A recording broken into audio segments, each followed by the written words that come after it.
السلام عليكم ورحمة الله وبركاته.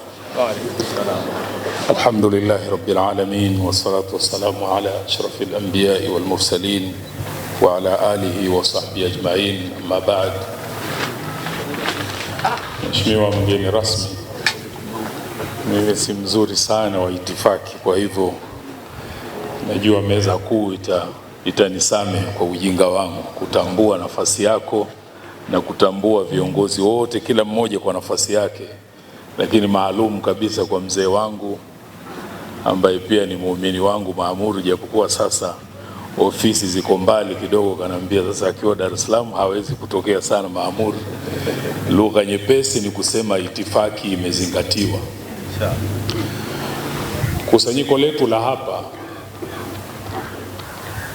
mzee wetu anatukumbusha jambo la kisheria kwa kila mmoja wetu, kwamba Muislamu popote pale unapokuwa unatakiwa uwe na mpango wa kusimamia dini, yani yale ambayo umeyakuta wazazi na wazee wetu wamefanya, wewe sasa unajitambua uwe na mpango wa kuyasimamia. Halafu uwe na mpango wa kuendeleza dini, kwamba yale umeyasimamia na wewe unao ya kwako ulioyaongeza. Ndio inaleta maana ya maneno ya Bwana Mtume sallallahu alaihi wasallam aliposema la aqla katadbir, hakuna akili kubwa kama kuwa na mpango. Kwa hivyo kila mmoja wetu anatakiwa ajiulize, yeye wakati amepata akili timamu anajitambua alikuta nini, na ajiulize anasimamiaje, na kisha awe na mpango wa kuendeleza kile ambacho amekikuta. Usipofanya hivyo utakuwa kwenye mzigo mkubwa sana, kwa sababu neema uliopewa utakuja kuulizwa uliitumiaje.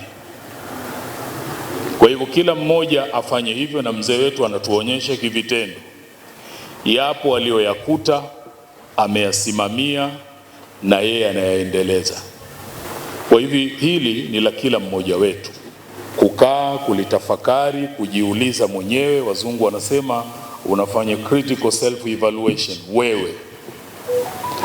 Kisha kuongezea hapa, ukisoma Qur'ani katika surat Nun wal Qalam, Mwenyezi Mungu anaeleza kisa maarufu cha watu wa bustani.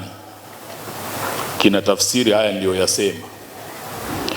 Wale watu wa bustani ambao Mungu anasema inna balawnahum kama balawna ashabal janna, watu wa bustani, mzee wao alikuwa mtu mwema kwenye kile kijiji kule Yaman.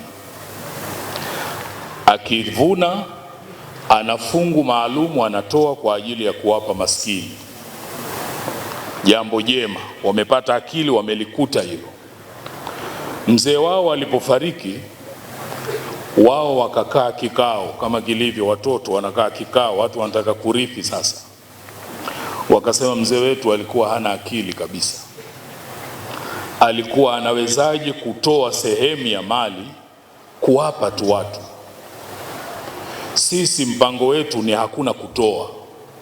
Lakini kwa kuwa hawa wamezoea, hawa wakati wa mavuno wanakuja, sisi tuwahi mapema zaidi. Wakifika pale wakute tushavuna, tumeondoka. Kwa kuja na mpango wa kutosimamia jambo la kheri la mzee wao, kwa kuja na mpango wa kuliharibu jambo lile, wanazuoni wa tafsiri wanasema wakapoteza rasilimali na faida. Kila kitu kikaangamia, kikapotea.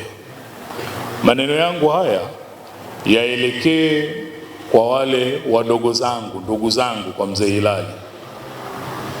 Kule ilikuwa ni bustani. Kwake yeye inaweza isiwe bustani, wanajua tafsiri ya bustani kwake yeye ni nini. Na kwa wengine sote tulioko hapa, tuwe na mpango wa kusimamia tulichoachiwa kama hivi, na tuwe na mpango wa kuendeleza.